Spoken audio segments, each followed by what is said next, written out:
and I hate to show my age, but when a former KGB man, diplomat, Soviet Ministry of Foreign Affairs, serving the Soviet Union in Kuwait and Egypt, defected to the West, when that person shows up in a sweater looking like Joe College and hands me a card that says HUMINT, the Human Intelligence Network Report, a publication of Independent Research and Information System, Dr. V.N. Sakharov, President and Chief Executive Officer, I think my astonishment lets you know that I'm sort of accustomed to things like the 1960s and even the 1950s. Soviet defectors didn't hand you business cards like that in our day, did they, Walter? No, they were Vladimir Sakharov, diplomat, I just described him.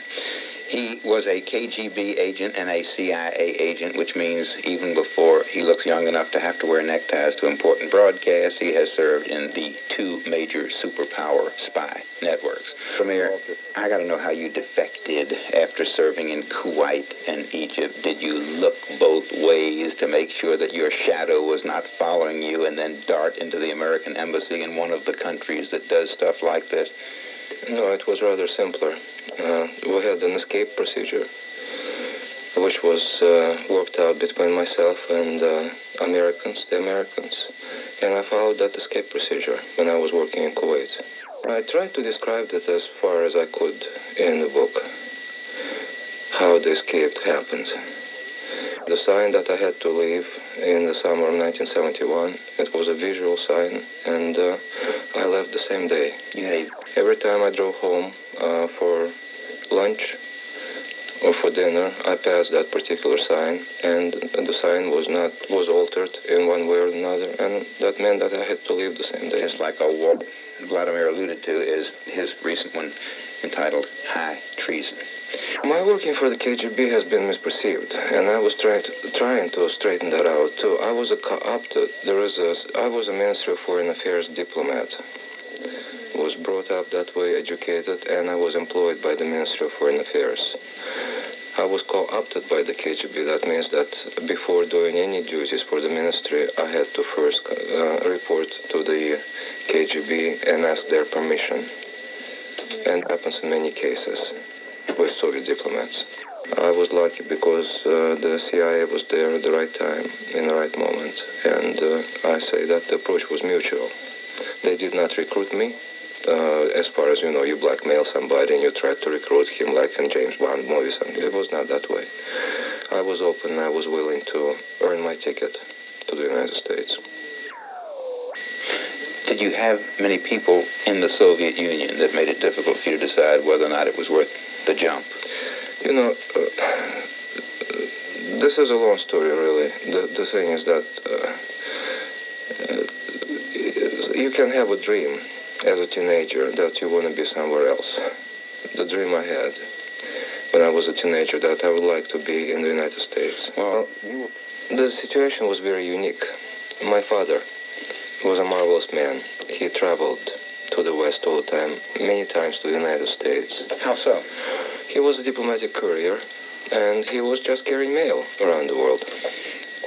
And yes. No, but I mean, your father told you the wonders of the West and... Oh, yes, he told me a lot of good things about Americans. He told me a lot of how people live here, how nice people they are. He brought home records. My first records I listened to were Ella Fitzgerald, Duke Ellington, Charlie Parker, David Brubeck, all those things. And the first books I read in English were English books. Ladies' Child, Lady's Lover was one of those books. And didn't discuss them too much. I mean, people, especially at the Institute of International Relations, knew that I had a great collection of American records, for example. But that was something that they had too, because it was a small elite, in a sense. I just want to know what goes on. I will settle for your recollections of the least exciting part of your life story. I don't have to know about your escape route. If other Soviet agents may choose that route someday, I want it to be as covered as you want it to stay covered. I'm not going to try to break that just for the sake of a radio show. I don't care about the high moments of drama. all I want to just pick the dullest day in your life as a Soviet diplomat and tell me about that one, because my image of Soviet embassies around the world is still pretty much the Joseph Stalin thing. They're remote, they're implacable, they got thick ankles. You can tell just by looking at the buildings. There's humor, absolute humorless fear, rigidity, discipline. I just want to know what goes on inside those buildings with the Soviet flag overhead. It's paperwork. The dullest day would be come to the embassy in the morning, sit around a little bit, figure out what you're going to do, write maybe a note of conversation or two about conversations you had the previous day. Then you have a cup of coffee, and then you go and you read press to the ambassador. You read the synopsis of the local press for about an hour. Then you get an instruction, for example, to go and clear through the customs a boat that came for the Soviet ambassador. And you're trying to steal it for the consul general instead. And you go through the motions. You take a couple of bottles of vodka with you to give to custom authorities so the boat is cleared through the customs. Not in Kuwait? Oh, it doesn't matter where you are. But in Kuwait, in Saudi Arabia, I thought they had an even dimmer view of alcohol than they did of communism. It's a dry country, but if you go on the beach about 10 o'clock in the evening and you see all those magnificent Mercedes and Buicks parked on the seashore and little bars in each car and a lot of booze, and it's just high living. Is there any zeal whatsoever? We have bureaucracy in all of our installations as I've known them, American military, embassy, intelligence, an awful lot of bureaucracy and an awful lot of bureaucratic mentalities, and a lot of the bad stuff is true, but there is still some zeal. They want to get out and do a good job for America and give them a drink or two so they won't be so bashful and they won't find it so corny. They'll even admit that they want to do a good job for democracy because they believe in our side and our thing. Do you find any of the cliches of the young pioneers, any of the cliches of the Soviet press? Does any of that really come true in pep rallies and Soviet missions? Hey, we got to get out and do this for the Soviet Union and for world communism. Well, you have party meetings every week, or you have union meetings every week, or Komsomol meetings, depends on what group you belong. And no, there is no zeal. There is more zeal than on American side, actually, a little bit. I found that American side has much less zeal than the Soviets had. Okay. Lev Navrozov's most devastating quote was about the CIA. He said that one of these Washington think tanks, he stood up and confronted Admiral Stanfield Turner, of telling you, sir, that if your CIA were composed of 100% Soviet agents, it would be better for America than it is today. Because if the CIA were 100% Soviet agents, they would feed some legitimate information to avoid suspicion. But the CIA today is absolutely bereft of expertise. Mind you, some people criticize the CIA because it's there. They don't want anything that thwarts the aims of communism. Lev Navrozov would like to thwart the entire aim of communism by dawn tomorrow. His complaint against the CIA is it is breathtakingly ineffective. My reaction is that there is a number of experts in the CIA, bad experts, no experts, and very limited experts.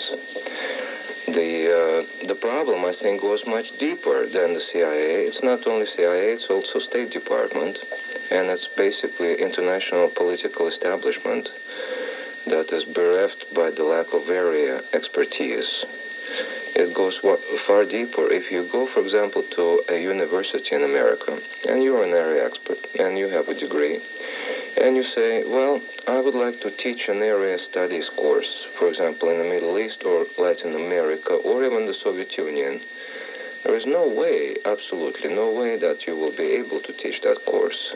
What is taught taught in universities is comparative government, theories and methodologies of international relations, 97 approaches to systems engineering applied to international relations, computer analysis, vice data projects applied to international relations.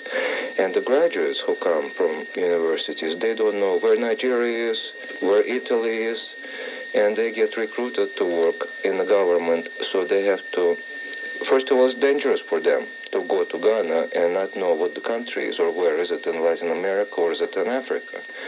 It's dangerous not to know local language, and it's dangerous not to know anything about the foreign country you go to. It's also dangerous that you cannot supply the center with a true picture of the country if you don't know anything about it. And the specialists in the center are not area experts either, so they don't understand what kind of information is being supplied to them. Pretty bad. Yes, but it stems not because, the intelligence is bad and the people are bad. They're trying to be good, but they can't because they don't have the basis. What are the Russians up to? A number of things. First of all, the primary purpose of Soviet intelligence is to predict the enemy's moves in the future. Another area of Soviet intelligence is to create conditions in the countries of the Third World and other countries other than America to jeopardize or sort of liquidate American interests in those countries, whether it's Saudi Arabia, to create conditions by which Saudi Arabia would ask Americans to leave. Of international conditions which will weaken the United States economically and will cause some kind of social and economic changes in the United States which would be more acceptable to the Soviet Union. Well, you see, the U.S., why should they bother? They're bound by Marxism-Leninism. There is no way back. You see, they have to follow that to stay in power. There is a small elite in Moscow, for example. The elite, Brezhnev, Kosygin, and other people, they came from various backgrounds, from working class peasantry, intelligentsia. Their children are now growing up, and they're becoming in the power decision-making position. So the elite is getting smaller. For example, you can't get married outside of the elite. You have to be married in the elite in order to succeed in your work. So it's getting intermarried, it's getting smaller, and logical motivation of people is to stay, to preserve that elitist situation where they have all the perks of power and prestige. They're movie stars. This has become... Communism has become the family. Yuri Brezhnev last week addressed the plenary session of the Central Committee. That's son-in-law of Brezhnev. And he mapped out 5 years development plan. And he's son-in-law, and he's the number 2 figure now in the Soviet Union, so that's the indication.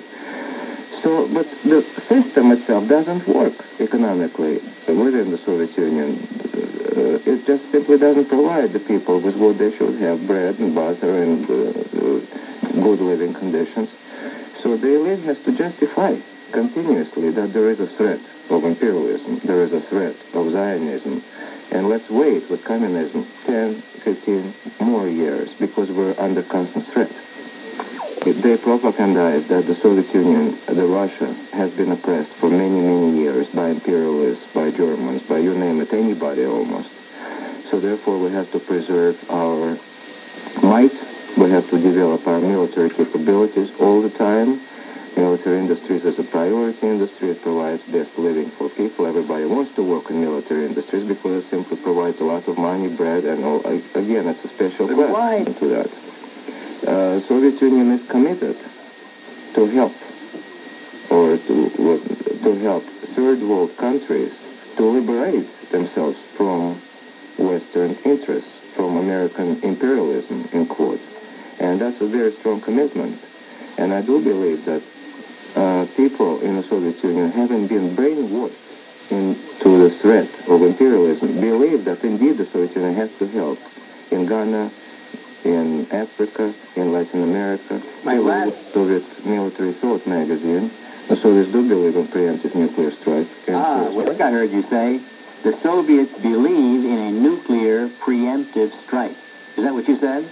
Yes. It's official. It's in Soviet publications. If you dig deeply enough, you'll find it. Now, I've heard Tomanov, who told me that it was basic premise in in their maneuvers and war exercises that they would strike first. I interviewed him with the assistance of the CIA. They were very guarded about how he got out. They didn't. This is this destroyer captain? Yeah. There's been I guess one could say a tragedy. He has apparently been recaptured by the Soviet Union. What? How? Well, you ought to get a copy of a book that's just coming out. The book is called Shadrin. When Artamanov came to this country with his fiancée, he took her name to avoid being harassed by Soviet agents, and he became Shadrin here. At some point, he was later approached by the Soviet Union to become a double agent, and was advised by our security people he should pretend to do so. And after a while, they said he should meet Soviet agents in Vienna, which strikes me as the epitome of stupidity, but that was approved. And he was kidnapped or disappeared in Vienna. His wife went to Kissinger, I guess, went to the White House. They asked where he was. He has never been found. But when he started to tell me how he got out, they discouraged it. And they made vague talk about safe houses and escape routes and all that. I later discovered from somebody rather casually he'd gotten out on his own, on a small craft, and he'd gotten out not entirely for political reasons, but he wanted to marry this lady, and they wouldn't let him. Partially political. He escaped to Sweden in a small boat. But he said they were planning to, if it looked like it was going to be war, they'd hit first. Well, I saw war games in Monterey 2 weeks ago, and we had... Did what? We played war games. In where? Dyadic war games in Monterey. We just played 2 weeks ago. Monterey. It was men-woman team. Who's we? Women's Institute for International Relations, with which I'm involved, and there were about 85 people, men and women, and there were a number of scenarios for all kinds of contingencies for 82 and 83. It was a loose scenario, and the teams were reacting: American team, Soviet team, yellow team, blue team, and so on and so forth. And we came to a point where we had somewhere between, the figure was about 273 various scenarios which could trigger either a major confrontation or direct use of hotline and negotiation. Oh, I believe... Imperialism. Imperialism is the highest stage of capitalism. It says it in a number of Lenin's works, right? And after the revolution of 1917, the Pravda says this very often, almost every day. You know, armed unilaterally, what do the three of you think would be the Russian reaction?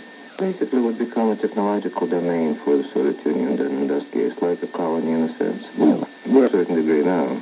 Technology domain, that is, we are interrelated now with the Soviet Union very deeply in the production of various electronic, high technology projects. Really, I'm glad we need a break like a beaten boxer needs a break. I've got to absorb that new thought before we get back together. America, already a technology colony of the Soviet Union. I believe Lev Navrozov's complaints about the CIA.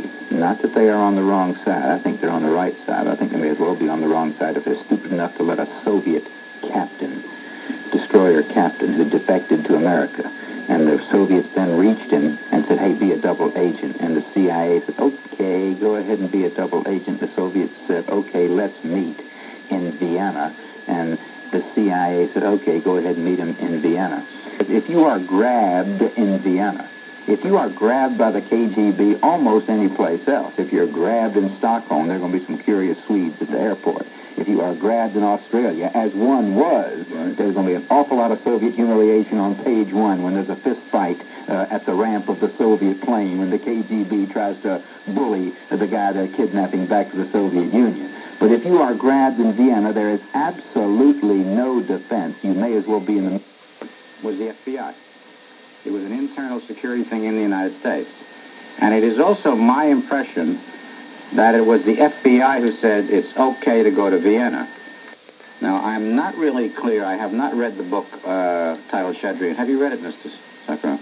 Yeah, I read. I almost finished. Do you remember who was supposed to protect him in Vienna? Was it the FBI? I don't think it was the CIA. It was a joint operation. Yeah.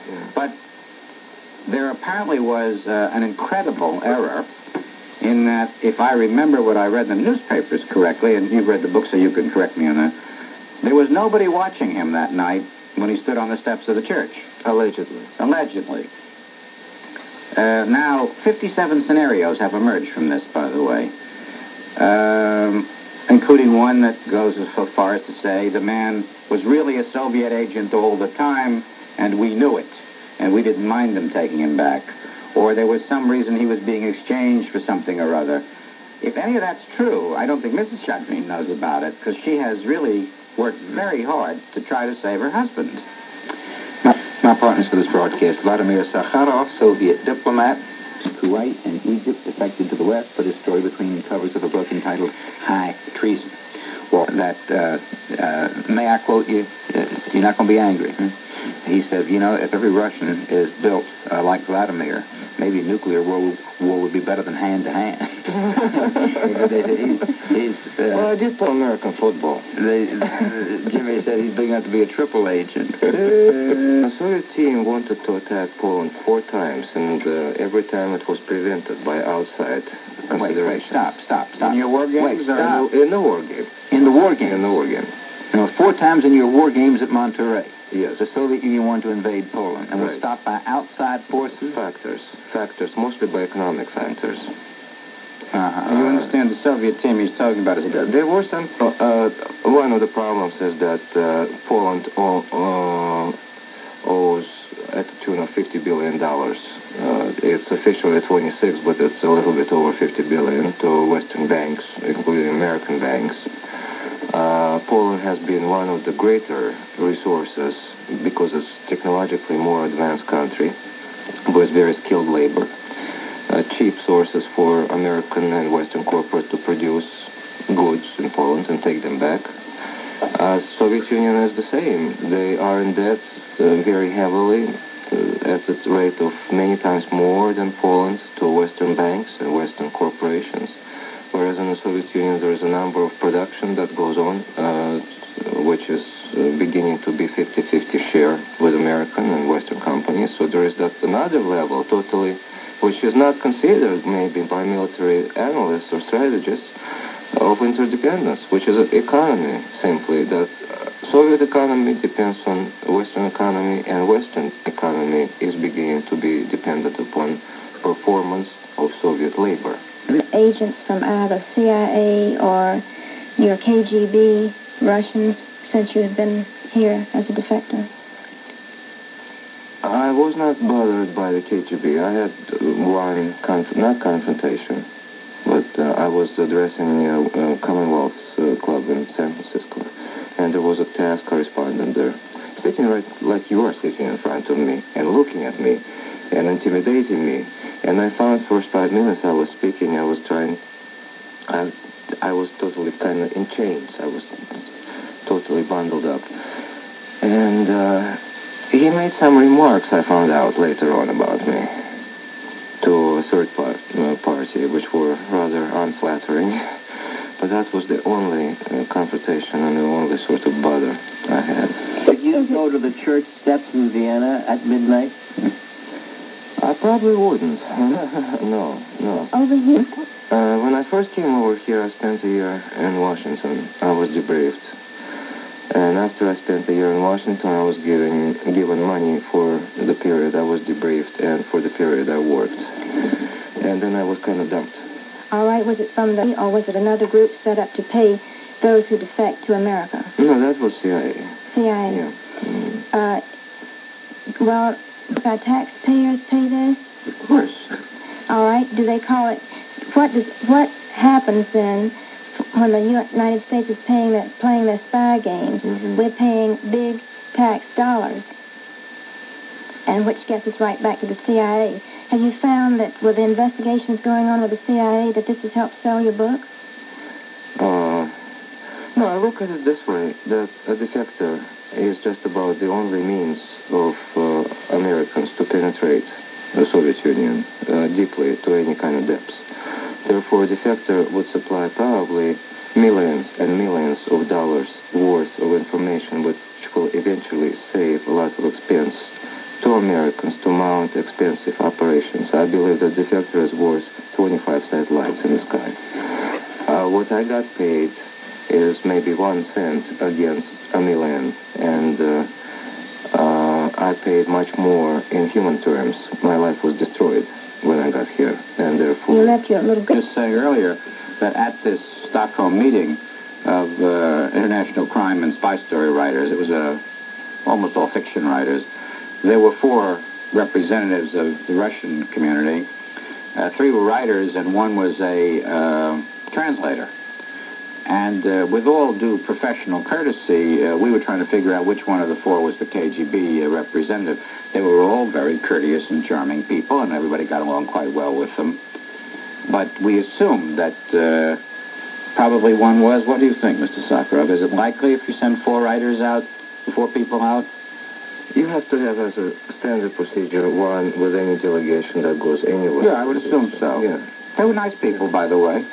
Yeah, it is me a little bit teary-eyed to be able to talk what you this kind of thing you're talking right now. Matter-of-factly as a side part of an American broadcast. For so many years you were beaten down as a red baiter when you accused these beautiful Soviet delegations of having KGB personnel. I was instructed rather early in life by the Yugoslavs, oddly enough. They sent a team of, I don't even want to expose them now, even though it was 1956. They sent a cultural group from Yugoslavia to the University of North Carolina. And it was so dramatic while they were there. I invited them over to my fraternity house, and Poland was erupting then in 1956, the Poznan bread riots, you know. Mm-hmm. And can you imagine a team of Yugoslavs who speak nothing but Serbo-Croatian in a fraternity house on the campus of the University of North Carolina, and they see the front page of the Raleigh News and Observer, and all they see is a big map of Poland with all kinds of arrows and pincers and tanks pointing into it. Well, they want to know what that was all about. But we said that whenever communist teams go out anywhere, they said in our own group, one guy doesn't play too well. A team of dancers goes out, there's always one guy who doesn't dance too well. A team of writers goes out, there's always one guy who doesn't really write. He is the KGB man, he's the secret police, and it's just as much a part of their way of life as chaperones were to 19th century Spain. And anybody who denies it, we're not red baiters for observing it. Anybody who doesn't observe this is a fool. I just felt like I wanted to earn my ticket. I didn't like defector term, to be called defector. I thought I had no right to come whatsoever to the United States without first earning my way. Mm-hmm. And that was basically why I started working for them full time. There was nothing involved as far as blackmail or any sexual activities. I'm going to ask another obvious. Ask you to murder? No. It's far less glamorous than that. Really? Yeah. So the glamorous You can place call that it helped? glamorous. No, it was nothing like that. But being a captain, no? No. There are limits, and I'm sure that the agency knew there were limits too. And you don't ask a KGB. diplomat to One of the maybe an But army the officer. KGB. one of KGB would, wouldn't they? well, there is a special department for that, which I was not involved. One of the things I just found out about when I was at AFIO convention in Washington, someone came to me and tapped on my shoulder from my back. And it was that beautiful lady, and she says, you know, I remember you so well. And she retired 2-3 years ago from the agency. She was handling my paperwork when I was coming in to the United States. And we hugged each other, and we kissed, and we went to the bar, and we talked. And she says, you were extremely fortunate, extremely lucky that you had such a great case officer who was working with you when I was, on the Soviet side working for the agency when I was coming in. And he handled me with care, and he was not pushing me ever. He had sensitivity, and he also knew, obviously, Russians and how to deal with them. I was lucky, I think. Everybody comes to the United States. Obviously, people in the world think that the United States is still very attractive for them to come. Obviously, then the United States has to offer a lot, much more than Americans themselves understand. We we have tremendous cultural heritage in America from all over the world. We have tremendous economy. We have unbelievable resources. Now, the Soviets have been, what they have been doing, they have been opening cultural centers all over the world. They have been developing countries, all kinds of loans, aid programs, so on and so forth. What in our case was happening is that we have been closing our cultural centers abroad. We cut out Fulbright scholarship, for example, which was maybe some claim it was a leftist program. However, it brought some exchange and presented to other students ideas about America. So when they went back to their countries, they knew Americans were good people, basically. Hold it. Let's see how much this picture on the back cover of a book entitled High Treason by Vladimir Sakharov. The problem with cultural centers and problem with cutting out Fulbright scholarships. Fulbright scholarships, someone mentioned, cost 1/3 of a submarine from 1946 until now. IREX was, I heard, liquidated almost, and that was a means of exchange. IREX? Yeah. What was that? That's International Academic Exchange Program. And other things that we absolutely must do. To beat the Soviets, we have to beat them with their weapon. They are very good at information. They are very good in reading area, resource area, different areas of the world. They are very keen in getting their message across to Nigerians, to the Arabs, to outside the world. They have all the means available. And we don't use our means to get our American message, We don't use our cultural centers. We don't use our business, God. West Germans do much better than we do. Japanese do much better. If we borrow the experiences we taught to Japanese in the 50s, we could be well ahead now internationally. Americans have to do, for example, you have to provide, like everybody else, performance bonds for U.S. companies to do business abroad. Not apply them against their line of credit, like it's done. There are little things that you can do, but you can sort of get the things going. And area studies, languages, in school, in the university, in graduate schools, absolutely a must. We don't do that. 6 now. You had all this in back of you. When was it that the CIA brought you in? What year was it? That was at the end of 1971. And then what did you do? And then I had to find out about American ways, how America works. Where were you? I was sent to Hollywood to Hotel Motel Management School. They probably figured I'll make a good busboy. The CIA chose this for you? Yeah. And so I don't know, something happened. I didn't feel well at all because I studied the American system and banking in Moscow and annual reports of Standard Oil and stuff like that. But You were in a hotel? I didn't know, but I didn't know how to go to the bank and open an account here in the United States. I didn't know anything about how to order a phone service or whatever. You take some American from America, give him another name, and send him to Siberia and tell him, you leave now.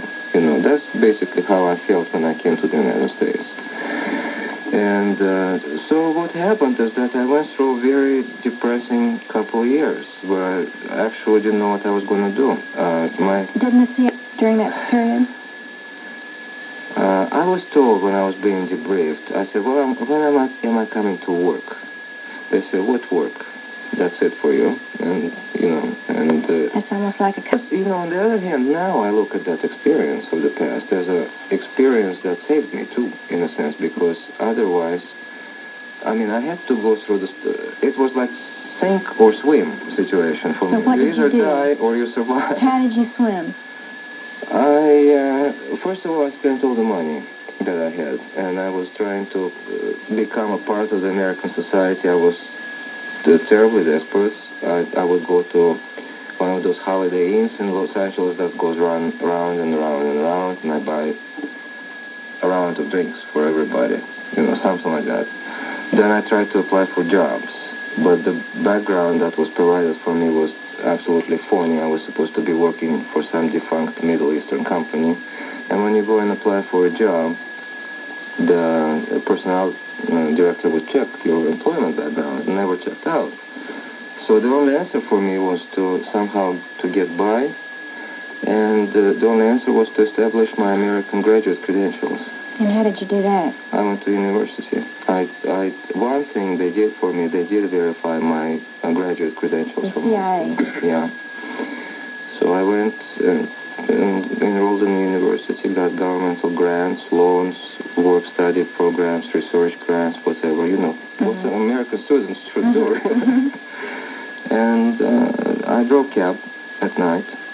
Are you an American citizen now? Yeah. When did you become an American citizen? In 78. Yeah. I sold 20 used cars to Saudi Arabia, and I made a bunch of money. Glad to hear that. 20 used American cars, I hope. Yeah. Well, they'll suffer. And I figure you can make money that way, And But no, it was a little later. I got employed. When I finally got my MA and I was going for the PhD, I had something in the background, so I got employed by a company that was doing business in the Middle East and Iran before the Shahs of Iran. And I found myself in the same situation, what I was doing for the Soviets in the Middle East. I was carrying luggage for Nigerian tribal chiefs, meeting some Iranian generals, walking around with them, taking them to the porno joints and stuff like that. And Taking Iranian generals to porno joints? Yeah, the nightclubs. Oh, by the way, that's a bad time for me to bring this up. Anyhow, Walter Wager has been my conscience. He's been constantly reminding me to get to the point that I promised earlier. What was it the Soviet mission said when I called them earlier today and said, would you come on the show with Vladimir Sakharov? Well, Sakharov is the Russian genitive plural for the word sugar. The reference that they made to you had nothing to do with sugar. Oh, God. They said Sakharov is a piece of dirt, and we don't appear on radio with dirt. Now, the Soviets, you may have left the business and haven't kept track. They have pulled an amazing turnaround. You can now get Soviets to appear on American television and radio just by calling and asking. You can usually get same-day service. They are all nice guys, nicest people you'd want to associate with. Their English is all competent. But for all those years, they never, the idea was just absolutely absurd. You know that, Walter. They would never come on radio. Yeah, they blew to present their views on the media. I guess they look back on it, they should have done it years ago, from their point of view. Yeah. I know, but they never did. And now they do it, and they're making points. They're having fun. I think they're glad they're coming on, because no matter what anybody says against the Soviet Union, the fact that they're there creates doubt. They give the Soviet line, and there's always somebody. I find it interesting. Well, I think they realize they're very smart. They realize this is one show they should not appear on, because everything that he says is likely to be absolutely true and devastating to the Soviet Union. And what can they say except you're a piece of dirt, you're a defector, you're a liar, you're a double agent, you're a spy, you're an opportunist, and the whole thing. This is the Ballantine paperback edition, and it has rather handsome-looking cover, too. This is one author speaking for another one. That's very good. What do they want to do in the Middle East? What is their aim there? They want to establish a very friendly, cordial relationship to the point of being able to control with Saudi Arabia and the Emirates and Kuwait. So Saudi Arabia at one point would kick Americans out. Do they have the money? The oil? That's not the name of the game. They want to be in Saudi Arabia and be able to dictate to Saudi Arabian regime to cut oil supplies, to be able to deny America and Western Europe and Japan is mostly dependent on Saudi oil, from oil supplies. And that will win half the war which they are waging against imperialism. That would be economic victory. Did not have any choice later on for two reasons. The Soviet Union has been very successfully destabilizing Saudi Arabian borders. Just 2 weeks ago, both South Yemeni president and North Yemeni president went to Moscow, and they have committed both countries to the Soviet line. Iraq is basically, you can dispute that, argue that, but it's basically a Soviet-trained army, and it's basically pro-Soviet country. Syria, Iran is destabilized. So Saudi Arabia is totally surrounded. So the Soviet Union has been sponsoring a number of fronts in Saudi Arabia. I knew all those fronts. It's People's Front of the Arabian Peninsula, People's Front of Liberation of Saudi Arabia, Old Flossie Front of Liberation of Southern Yemen, and a number of other fronts. The Soviet Union has been training people from the Emirates. There have been numbers of Saudi citizens from Qatar, going to study in Moscow on the principle of attached visas, so to say. Those are visas that are, a citizen of a given country like Qatar goes to Paris. Everybody knows in Qatar that he studies in Paris, but from Paris he'll be rerouted and given a special visa which is not stamped in his passport, and it's not on the record. He'll go to Moscow for a year or so to study. That's done consistently. So that's the area you can see. In other words, the situation might be just what happened in Iran. And again, we're doing the same thing in Saudi Arabia now as we did in Iran. If you look back at what started in Iran, what was the first group that started the Iranian Revolution against the Shah of Iran? It was today approved strike by oil industry. Are you saying the Tudeh is the Iranian Communist Party? That was the strike that was started by Tudeh, an Iranian oil company, Iranian gas company workers. From that strike, the movement moved on to the students, or alleged students of Tehran's university. Again, if you take a look at the interaction between Iranian students and Moscow, I was moonlighting at the Academy of Social Sciences in Moscow in 65 and 66, and there were students from Iran being indoctrinated to that academy. They went back to Iran. So that wave is not necessarily that we have any kind of a barrier against the same wave in Saudi Arabia. What position are you in if we have another war? Are you now an American? You could be drafted? Yeah, I can be drafted. I'll go and I'll fight for America. I'll be there, absolutely. Because you may not even have a chance to fight. At the age of 36, I think your draft possibilities are limited. I'll probably be appointed some kind of interpreter of Arabic language. Because that's You speak Arabic too? Yeah. Yes. The Soviet quote. Yes. Do you, Mary? I got a quote, one quote like that in San Francisco. It was published also in San Francisco newspaper. What, did you were a piece of dirt? Yes, it was a piece of dirt that allegedly was supplied to the correspondent by a task, to the newspaper reporter, American newspaper reporter, by a task correspondent in San Francisco. He said something that, he defected because he sold his wife to the Arabs. And that's why he had to defect, because he was afraid of the punishment for selling his wife to the Arabs. Well, that's pretty fascinating. It's fanciful. The only thing I found out that my wife got remarried to a rather high-ranking official in Moscow. You divorced her before? The Russians said you sold your wife to the Arabs? Mm-hmm. And that's why I defected. It sounds better in Russian than English, I think. Is asking inside Paradigms Lost why language was better in the old days and what started it on its downhill course. I now pick up John Simon's text. For one thing, standards in the schools were higher because education had not yet been dealt the four great body blows. One, the student rebellion of 1968, which in essence meant that students themselves became the arbiters of what subjects were to be taught, and grammar by Jingo, or Ringo, was not one of them. The notion that in a democratic society language must accommodate itself to the whims, idiosyncrasies, dialects, and sheer ignorance of underprivileged minorities, especially if these happen to be black, Hispanic, and later on female or homosexual. 3, the introduction by more and more incompetent English teachers, products of the new systems, of even fancier techniques of not teaching English, for which, if the methods involved new technologies and were couched in the appropriately impenetrable jargon, grants could be readily obtained. And 4, television, the non-language and aboriginal grammar of commercials, commentators, sports announcers, athletes, assorted celebrities, and just about everyone on that word-mongering and word-mangling medium that sucks in victims far more perniciously than radio ever did. Give us a chance. Hans Simon may not be too popular with actors and Albanians.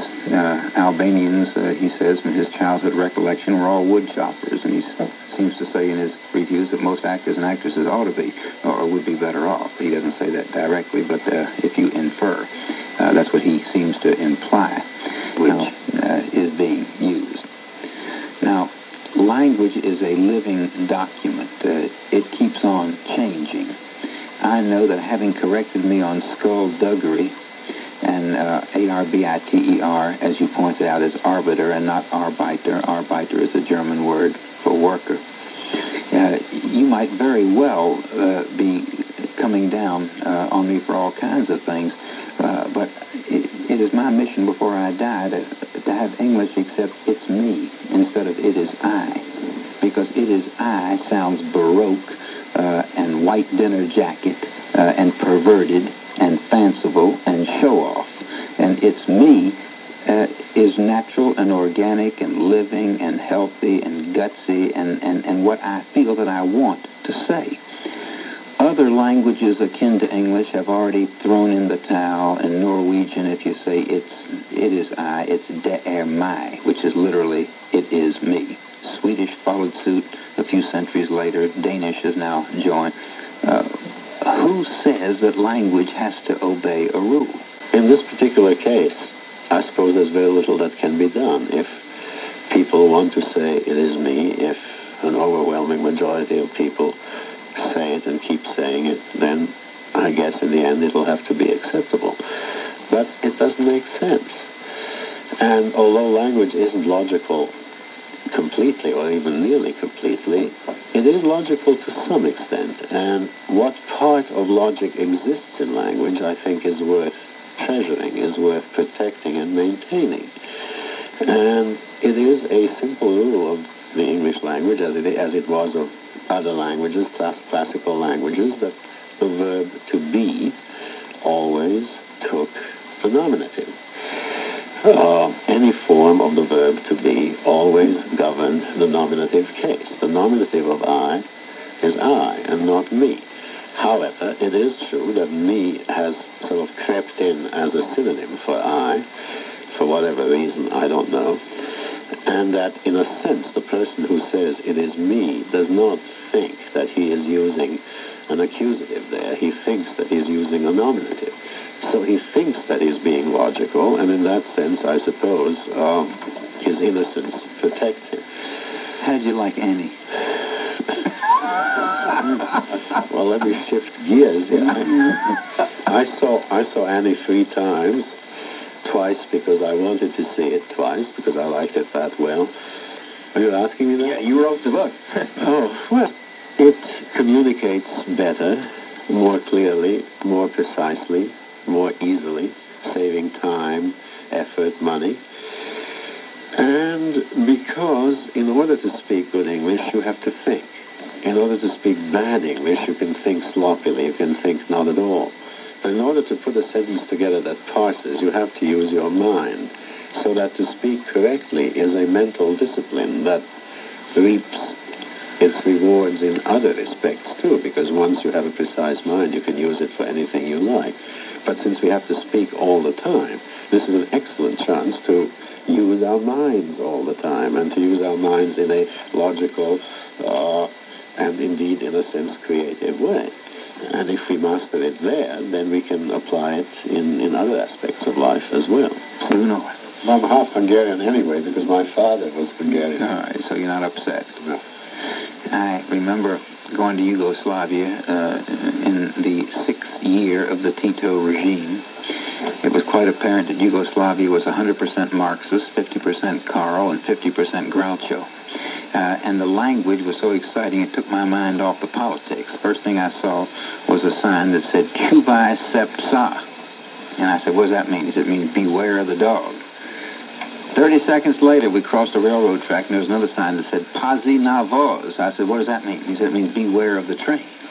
Completely different word for beware, and I couldn't understand why they chuvaied all the passes and pazied all the vozes, and it never really interested me enough to look into it. But here John Simon comes and takes the English language by the nape of the neck, like come to me today from those dinner parties and sort of blush and look at the tops of their shoes and dig their toes into the dust and try to find fumbling ways of apologizing for their once upon a time arrogance, and it sort of makes you feel like a priest. You want to tap them with some kind of sword on each shoulder and forgive them, or somehow kiss them tongues of flame and welcome them back into common sense thinking. It is fun to get that kind of retroactive salute from people you did battle with over microphones and dinner party tables and casual conversation in years past. It's fun to get that kind of apology or vindication when you're talking politics. It's fun when you're talking social justice. It's fun when you're talking economics. How this guy was going to work out in office and how the other guy was going to. It's always fun for somebody to come up to you and say, hey, you were right. But I cannot think of a topic where I enjoy that compliment more than on the subject of graffiti on subways, not necessarily limited to, but beginning definitely with the New York City subway car. I wouldn't dare do a nationwide show on graffiti on New York subways until a couple of movies came. Everybody, I'm sure that if this broadcast is being translated by a loving grandmother into Iroquois, then the little Iroquois Indian lad will know what I'm talking about by having seen enough movies showing what I consider the spoilage, the debasement of, and what others consider the ennobling of New York City subway cars with black and other colored cans of spray paint. I love hearing people say, Barry, you're right about that, because not that many of them do. But I can't think of any other position I took over the years that made me feel as isolated as being against graffiti from the first finger touch to the first little button of black spray paint that put the first unauthorized pigmentation on the first public surface. I considered a Maginot line broken then. I consider a dam broken. I consider authority defied, authority defeated. Now, do I have an enemy? Nice guy. Instantaneously easy to like. His name is Richard Goldstein. Richard Goldstein is senior editor and regular columnist for the Village Voice. 3 segments from now, we have been said about an Adolf Hitler Nuremberg rally. It was live, it was colorful, and it brought an unexpected environment to heretofore dull sections that Europe of town. in the 30s was a lot like the subways in the 80s. But I don't think a graffiti writer will ever cause a Holocaust. And I mean that. There's this between... They're legal. Because I could have sworn I just heard somebody say that the guardian angels are not angels. That the guardian angels are a poor role model. Yeah. Richard, that is the single most infuriating thing that I have heard. I know you're close to them, but... Well, forget that I'm close to them.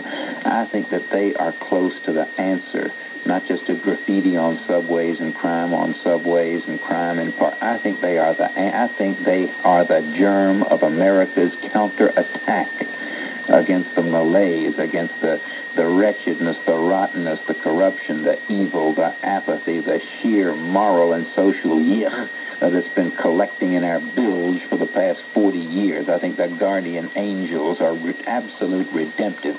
And to hear you sit there and say they are poor role models, having praised the graffiti artist, is what people sometimes say, Barry, how can you keep your temper with those people? Well, it's easy, because you have done my work for me, sir. How in the world could I ever build a morality play as effective as the one you have given me? I feel the same way. They're paramilitary. They're sensible. They're preserving the law and order, a phrase you hate. No. Law and order, but without law and order, there's nothing. Law and order is a code. It's not. It stands for something. It stands for a certain social rigidity, and that I don't like. That I do hate. I'm not against an orderly society, but that phrase means something to me. Well, I refer you to the late Sigmund Freud, who said, yes, a cigar could be a phallic symbol. Right. On the other hand, it could also be a cigar. Yeah. Now, I suggest to you that, you fascinate me, I think, a little bit more than I fascinate you, because you are not just a liberal that should be kept around for breeding purposes, etc. You are a liberal 20 years frozen in aspic. I haven't heard that code word thing since the mid-'60s. Do you really think that by law and order we mean repress the blacks, keep the Hispanics down? Make stormtroopers immediately, Barry. No, I think there's no law and order. The permissiveness, that's what brings the stormtroopers.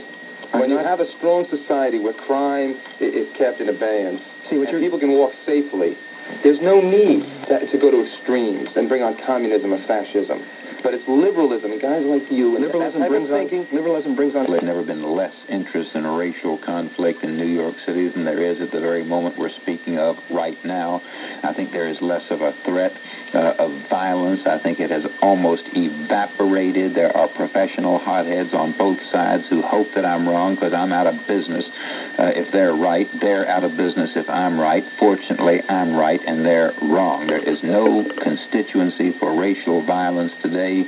There was great constituency for racial violence in the late 1960s and the early 1970s. Fortunately, it just dried up. It is bizarre for you to accuse Ed Koch, as Bob Martin points out, a lifelong liberal. Until he was elected. It is bizarre for you to accuse Ed Koch either before, in his previous incarnation or his present incarnation, of being racist. Well, wait a minute here. I said his... Mayor Ed Koch is being denounced by certain black leaders as by being... all of them. Oh, don't say all. That's not true. Well, I'll save time. If you'll buy all and won't buy some, I want to rush to the point. Koch is being denounced by the black leadership as being racist. Okay, did it ever occur to you that Mayor Ed Koch, merely by ceasing to pander and fawn and cater and sell out to the minority community, including blacks, but not limited to blacks, that merely because Ed Koch decided to obey some good conservative rhetoric and be what the liberals had begged us to be for 20 years, namely color-blind, and appoint on merit, and assign funds on merit, and not bend over backwards to someone because he is black. That merely because Ed Koch has been the first ramrod straight mayor racially in a long time, he therefore is perceived by you and other liberals, including some blacks, as a racist, and that he is really guilty of nothing but a reversion to correctness. However, usually I hope, to 99.99% of what goes out over American radio and television, I hope that the Soviet embassy has competent interpreters who know shorthand, taking everything down, taping it, writing transcripts in Russian for the KGB. The only time lately I've been embarrassed was when that girl on the television news with a straight face looked at us and said, there are conflicting reports about what's going on inside Poland. The government says everything is fine, getting back to normal, foodstuffs plentiful, but there are conflicting reports from the American embassy and other... that little glint of surprise in her voice that there would be conflicting reports. In other words, dear me, folks, maybe we can't trust entirely what the Polish Communist government is telling us. Well, welcome, lady, welcome. I have some very competent native guides to that point momentarily. An Arabic newspaper, I think that's a thing of showing off. When anybody's sitting on a bus with a Hebrew or a Yiddish newspaper, that is showing off. When anybody's sitting around with a Chinese newspaper, that is showing off. But the biggest show-off of all is somebody who sits around with a Polish newspaper. Would you, Charles Wiley, would you look at this? Would you just look at those words? I mean, whoever designed that alphabet was obviously on some kind of mushroom or acid. The Polish, if you really want to get Poles angry, if you want to make a Pole forget the situation in Poland today, you just go up to him and say, you should never use that alphabet. It's not right for a Slavic language. You should use the Russian alphabet. Use the Cyrillic alphabet, because what takes the Russians one letter just takes you four. And of course, there's no defense. The Poles even have to use their L's as W's. There are all kinds of infirmities in the alphabet. There are fewer infirmities in the Polish character. Of desperation. I don't care what the Polish embassy is saying. I don't care what the Polish radio, what the government is saying.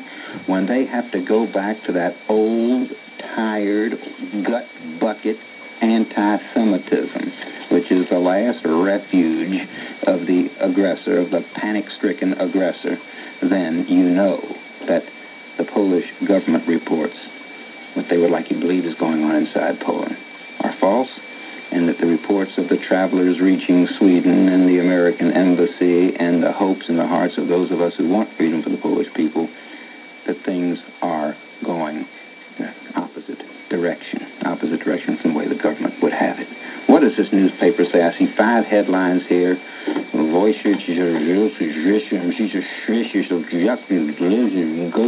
it. You're a guy that speaks every language?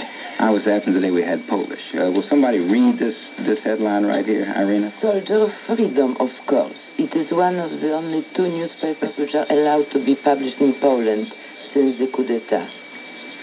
It is the official paper of the junta in Poland. Oh, this is the government paper. This is of course, it is the government, the army newspaper. Well, how do you get it out so quick? It's a secret. Okay, good. Let me tell everybody who we are, what we're up to. Charles Wiley, of course, founder, and Schulte, on my flank of freedom fighters belong. Piotr Niklevich, Polish-born journalist, translator, disillusioned with Poland, left Poland for keeps, traveled, including Siberia, speaks everything, French, Spanish, Russian, as well as English and Polish. Adrian Karat, don't just sit here and let me flounder. Karatnitsky. He's a writer. You've seen his byline in the New Republic and National Review, and you don't see many people's bylines in both the New Republic and National. So really, don't be angry. I'm still one revolution or 2 behind. Irene Lasota, member of the Committee in Support of Solidarity, also adjunct professor of political science at Fordham University. Charlie, there was a mad fear that gripped me when our government failed to react conclusively when we did things like watch the idea of having any contact with the Soviet world when Lech Walesa whereabouts and condition are not fully nailed down offends me as an American. I remember the Ingrenage, I gag, even though 1956 was not yesterday. I wonder how many American youth, or how many Polish youth for that matter, are aware, because Russia gets away with these things, and you need witch hunters and red baiters like Charles Wiley and me and 1 or 2 others to keep bringing what Khrushchev used to call these dead rats up out of our throats.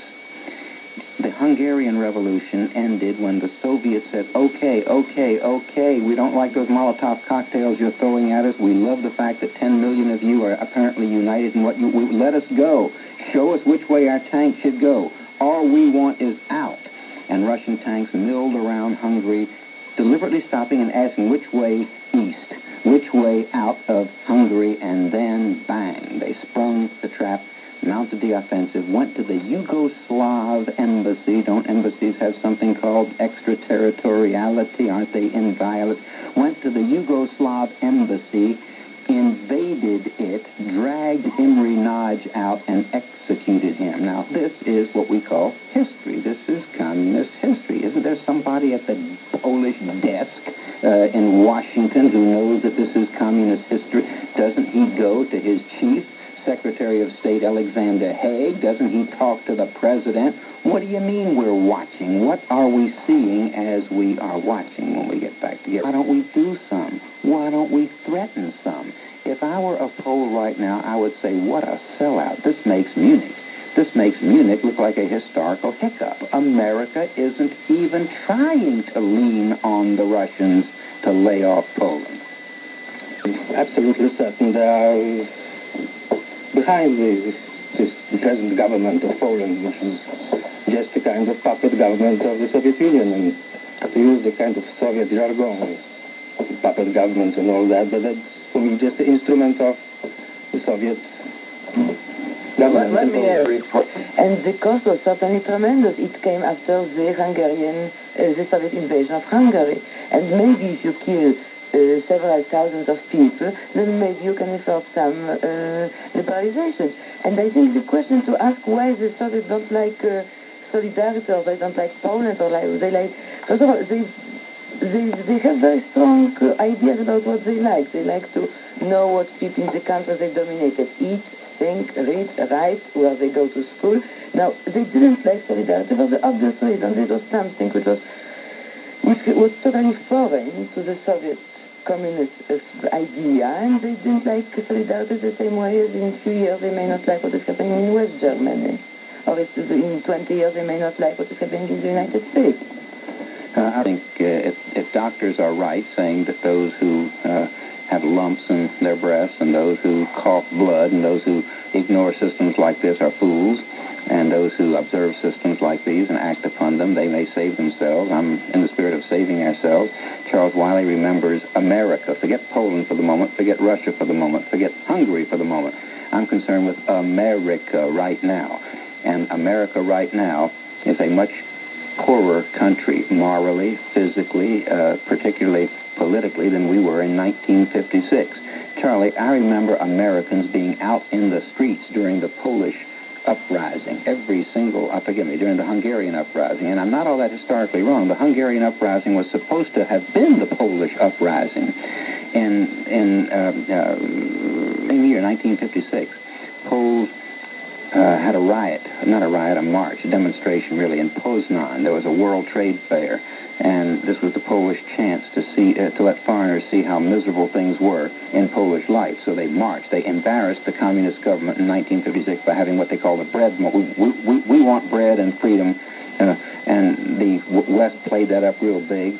And there were actually gunshots exchanged between Poles and Russians in 1956. And the Hungarian students, in honor of Poland, went in Budapest to lay a wreath at the monument of General Bem, who was a Polish hero who fought for Hungarian freedom. And that's what Poland did catalyze the Polish resistance to communism, catalyzed the Hungarian Revolution. But Charlie, the streets are empty. I look to Charlie because I know Charlie fills empty streets. Large demonstrations, and when I'm talking about large, there have been a couple demonstrations with a few thousand people. What was the biggest one they had? It was about 5,000, but the journalists got called before the people assembled, so they went home and they wrote it was 1,500. But the police, which stayed also... We had a parade in 1967. We had 250,000 people. That's 9 solid hours of parading curb to curb down Fifth Avenue. Now that's big. We had another one with... What was that for? Support our men in Vietnam. Ah, well... To the point, having talked about the difference in numbers, we used to put on major parades, demonstrations on. So did our opposition. In other words, we were really, in a sense, counterpunching because they started the demonstrations and we finally went out and we beat them, incidentally. You would not know it from the media coverage. But we actually, during the Vietnam War, we put on bigger demonstrations than they did. But they got continuous coverage forever. We got one-day coverage on something we did, and then it would just never be mentioned. For example, the media is responsible for much of it. The other is that the country just got tired of demonstrations. We switched away from those kind of big demonstrations some years ago simply because, and it wasn't just our side, we saw that there was just no more feeling for demonstrations. And Soviets are banking on the anti-war demonstrations in Europe today to stop the United States and its allies in Europe from defending themselves. They have been exceptionally successful with demonstrations, but the difference is that they've got the entire treasury of a nation behind theirs, and they've got literally thousands of full-time trained organizers to get the people on the streets, and on our side, there just isn't that kind of an apparatus. I think it's explicitly in Western Europe or in America, and because, for instance, according to me, it's terrible that in America you have much less information about what's going on in Poland than in Switzerland. My father, who happened to be in Switzerland, called me yesterday to tell me that the German concentration camp in which he spent a year in Stutthof is now open for Polish interned prisoners. David, precise point, we are asking the American government to do several things. The first one was to call a total embargo on every product being sent to the Warsaw Pact countries. There's no reason for Polish people are being served by the Polish communist government. We are for sending humanitarian aid through church channels and only through the church channels. But we definitely are not for sending the grain here to give it, to feed the soldiers, either Polish or German or Czech or Soviet, to feed the Polish workers. Good afternoon, David. You absolutely arm-twisting, force the Polish communist government to stand before the world and either let private church channels distribute the food humanitarianly or admit that they want to use the food as one more weapon against the Polish people. I agree with that. The problem of your papers, not of... No, it's your problem. Mr. Mikhail was talking about the old German concentration camp which was reopened. The information was given to the American media already a couple of days ago. The Committee in Support of Solidarity got the same report. We are putting everyday bulletins. We are calling the newspapers. We are telling them that there are over 100,000 people, according to our estimates, in concentration camps, in freezing weather, dying in those camps.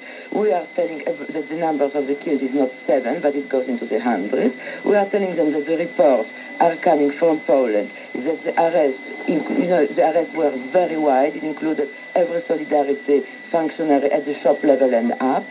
We are saying about the brutality against women and children. But on Sunday, the New York Times spent as much time and space on reporting on the events in Poland as they spend on saying that the East Germans are sending food to Poland. And this is a scandal.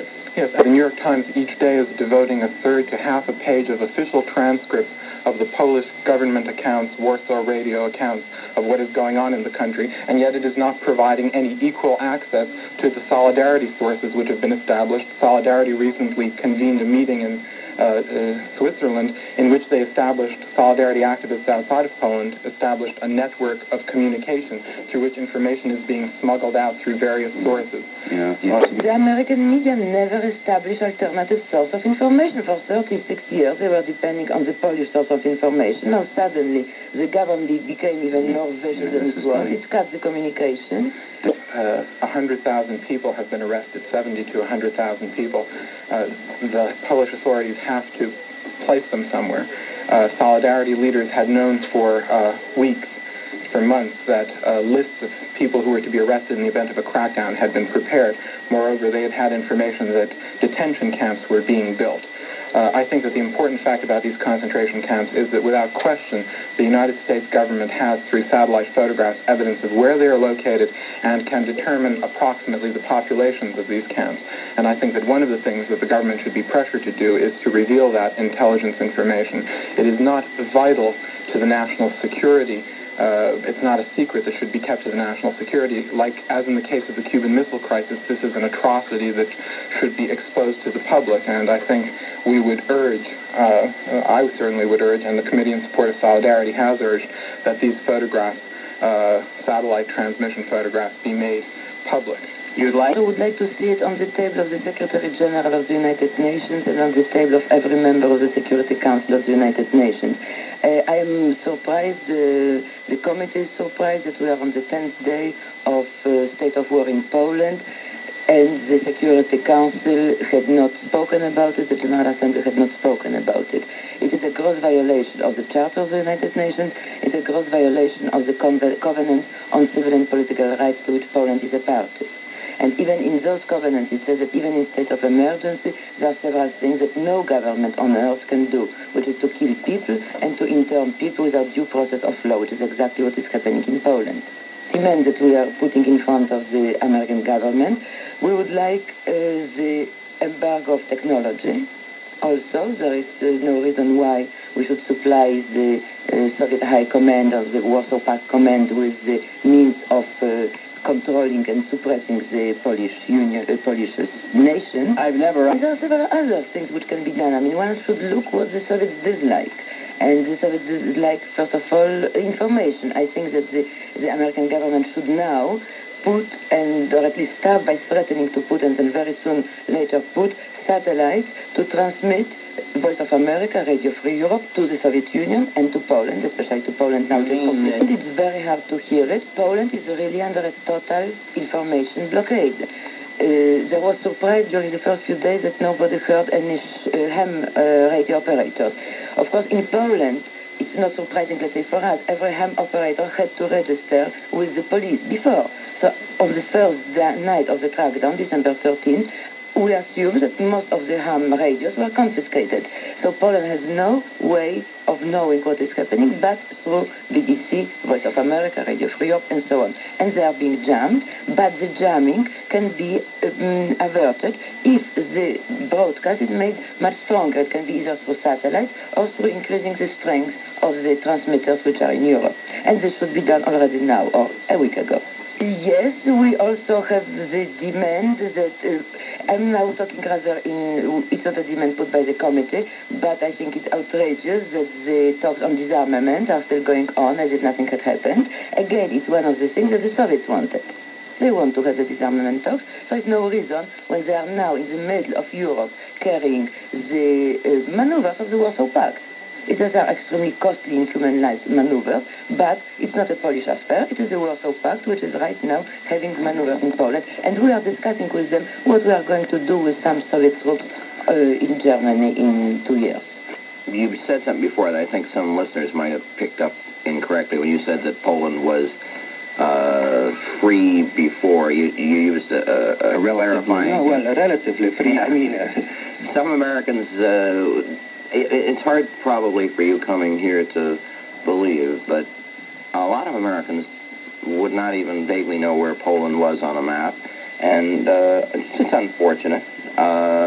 Barry looked at me like that. Are you kidding? You know how many Americans couldn't locate Poland on a map? And the concept of many Americans on freedom in some countries, their concept of what it's like in both directions. Sometimes they think that in a totalitarian country that there are secret policemen standing on every corner, and when you walk your dog, you have to be careful that they don't beat you up if you step out of line.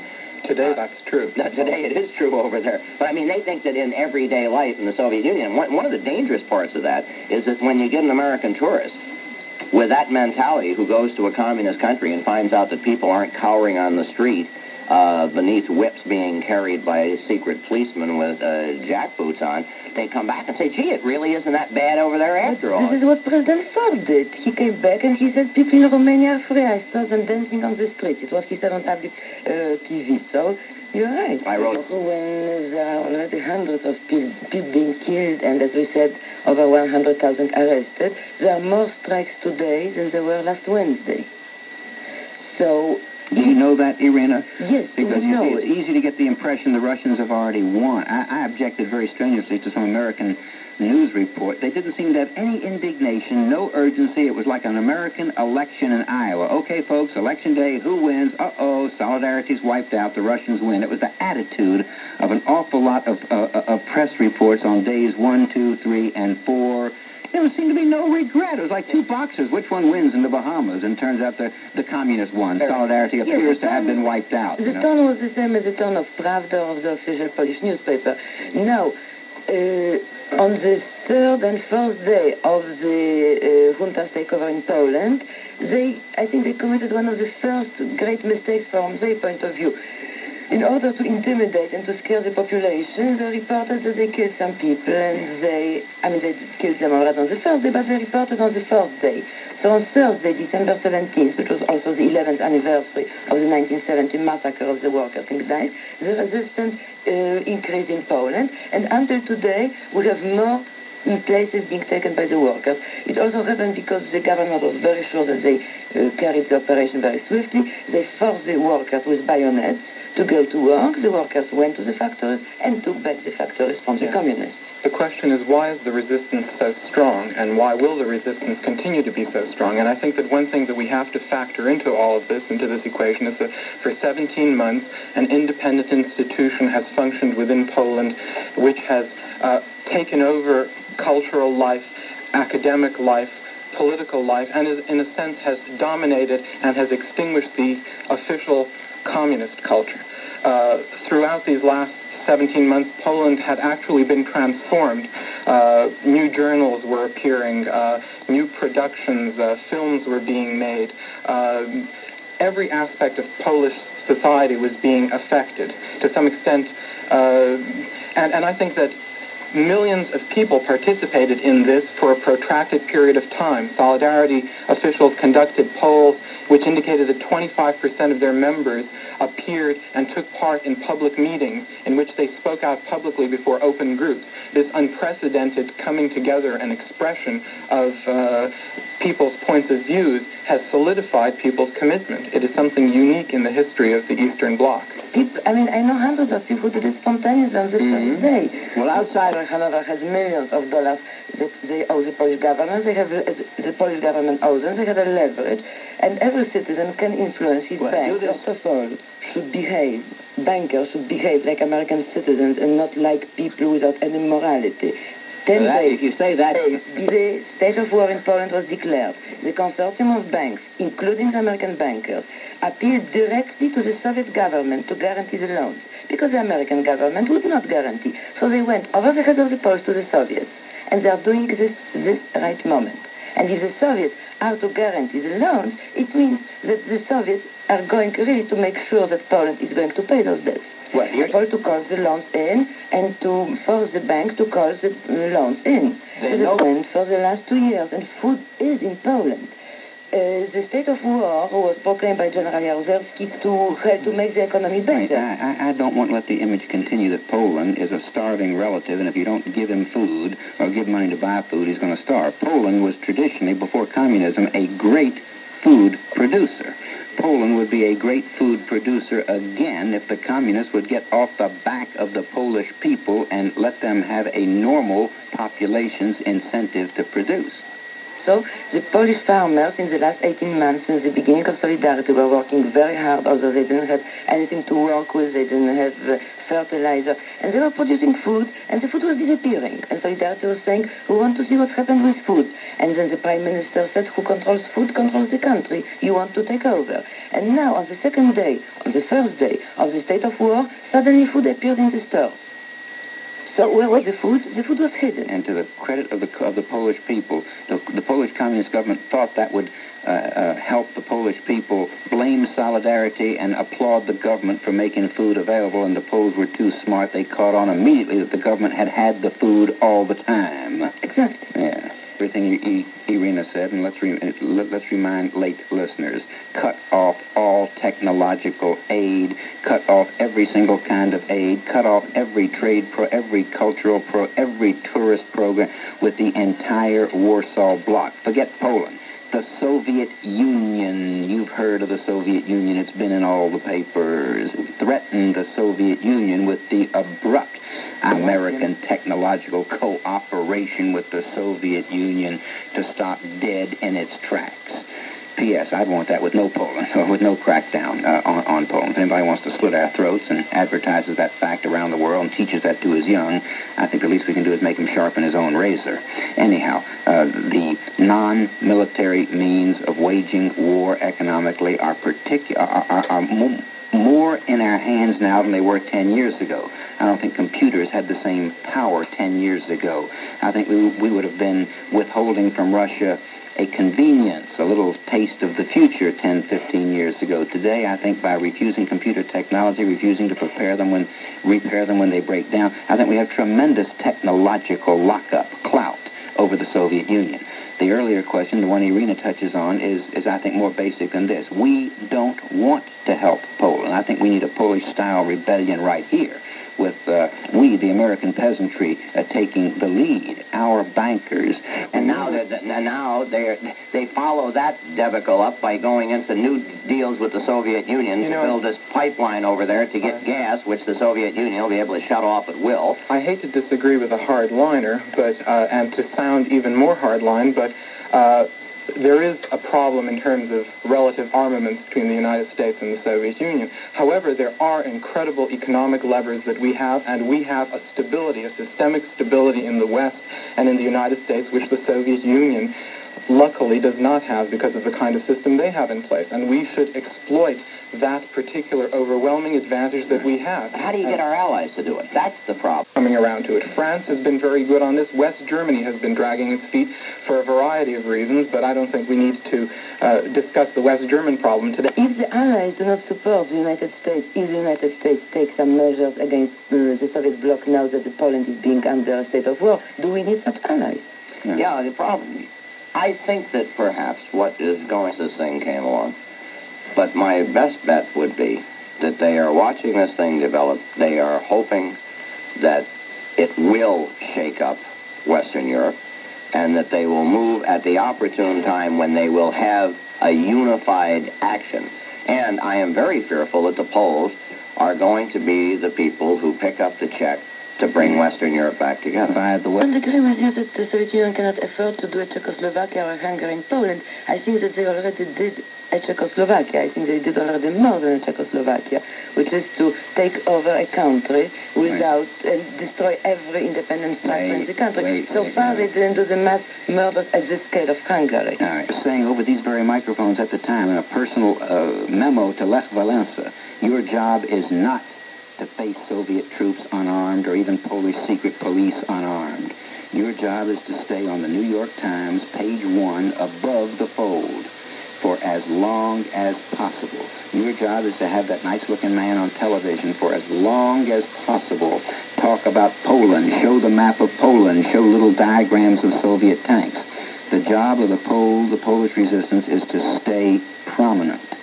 Check those Poland... I mean, Harry Truman said that good old Joe Stalin was a prisoner of the Politburo, that Joe was really a nice guy. Every guy that's going out of power always is the real hardliner, and the guy that's coming in is always a nice guy, and the guy that's in is a nice guy, and we always have to worry that the bad guys are going to take over if we aren't going to get support of solidarity. I'm sure if you write solidarity, I'm sure if you pick up the phone and say, is this solidarity, they'll know what you're talking about.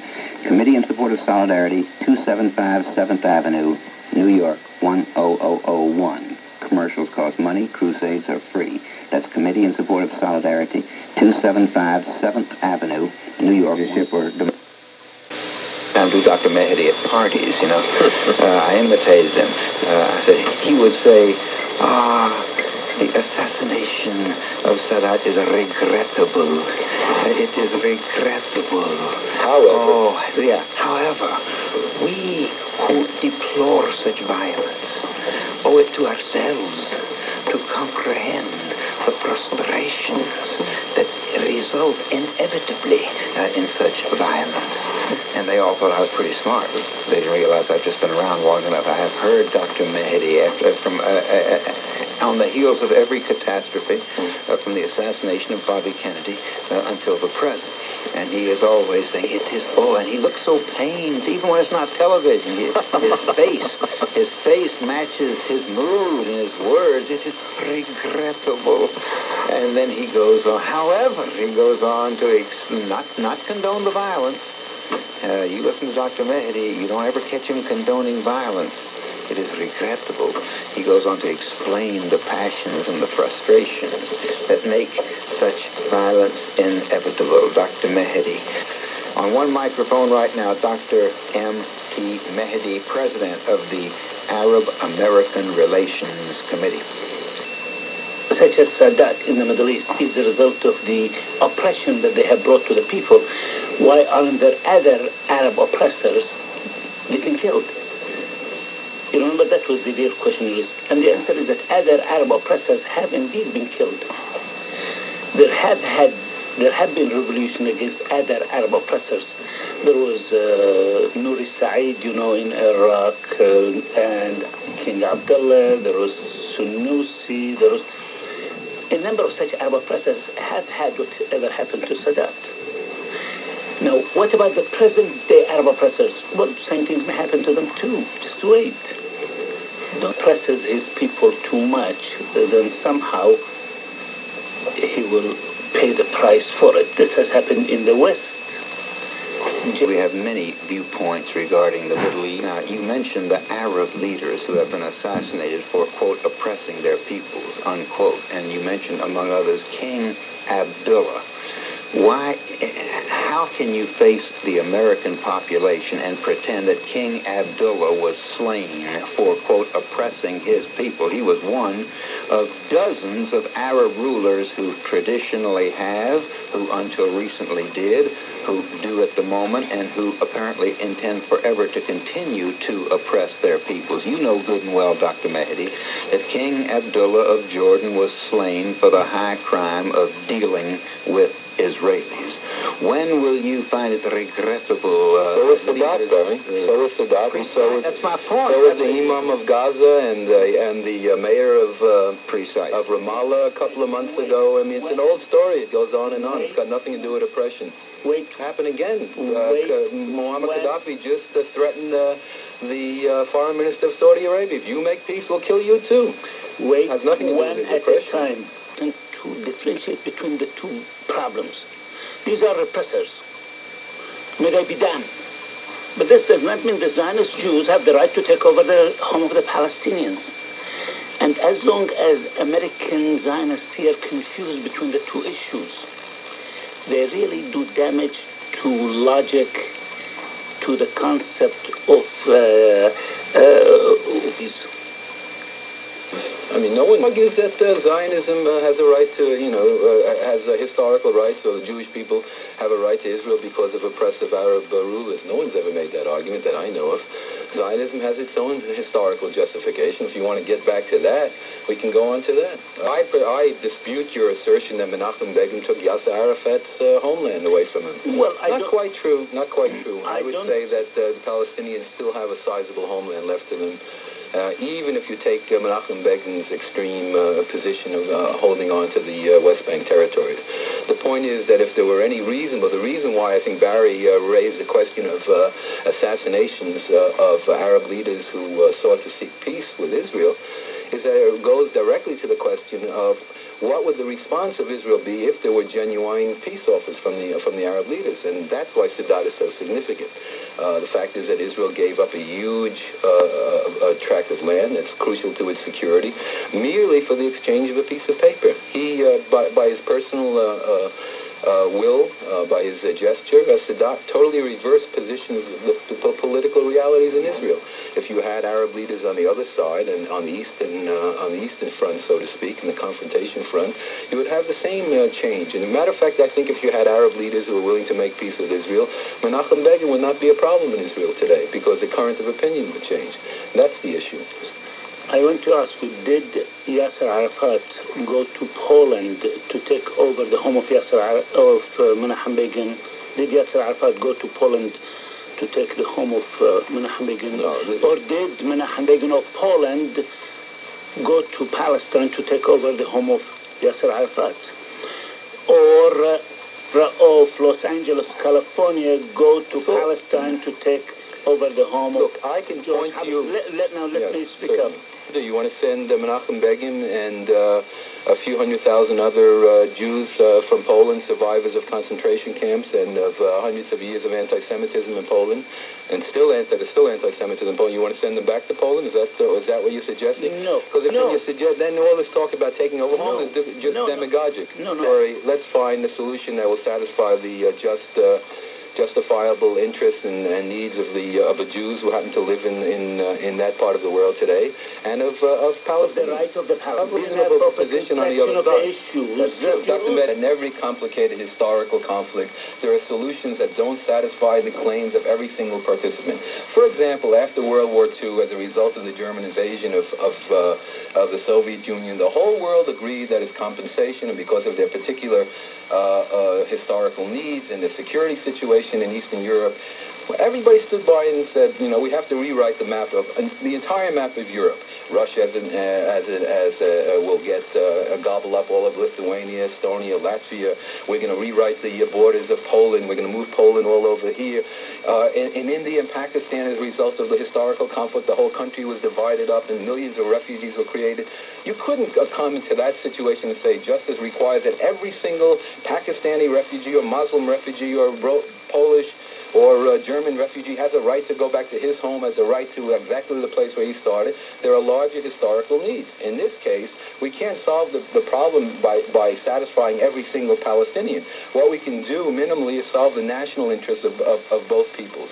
And if, in fact, we can find a solution which would have a Palestinian state or a Palestinian Arab state on some part of what was formerly Palestine, which I believe includes Transjordan, what used to be called Transjordan, and if side by side we could have an Israel, then it would be a reasonable solution. It can't possibly solve the needs of every single person. How about this? Finding a home for Yasser Arafat or Mr.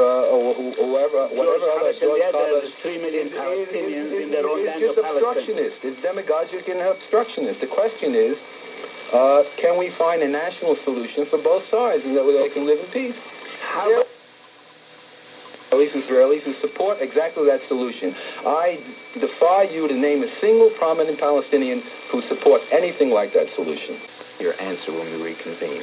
I hope you will deal with the magic urgency of the Palestinian homeland since Israel took the territory. The Arabs were in charge of that land until June the 5th, 1967, and there was no battle cry ricocheting across the walls of the world for a Palestinian homeland. Now, all of a sudden, there was, you and I were in what you just said. Overwhelming majority of the Palestinians, 70 to 80% of them at that time, were in their homeland. They were living on the West Bank and on the East Bank. They had a problem. They were ruled by an autocratic ruler who happened not to be a Palestinian, King Hussein. He's the only one, probably, since he's from the Hashemite family from Arabia, who's not a Palestinian. But all of them were living in their homeland. There was a problem of political oppression. There was a problem of the naming of the country, so to speak. But there was no Palestinian question at that time because the Palestinian question, or there was one, but the Palestinian question has always been used and directed at Israel. Wherever the Jews are, that's where Palestine is. And it's always been used and manipulated in order to deny. It's been used in the right of Jewish sovereignty. It continues to be to this day. That's why there was no agitation. Simple, simple.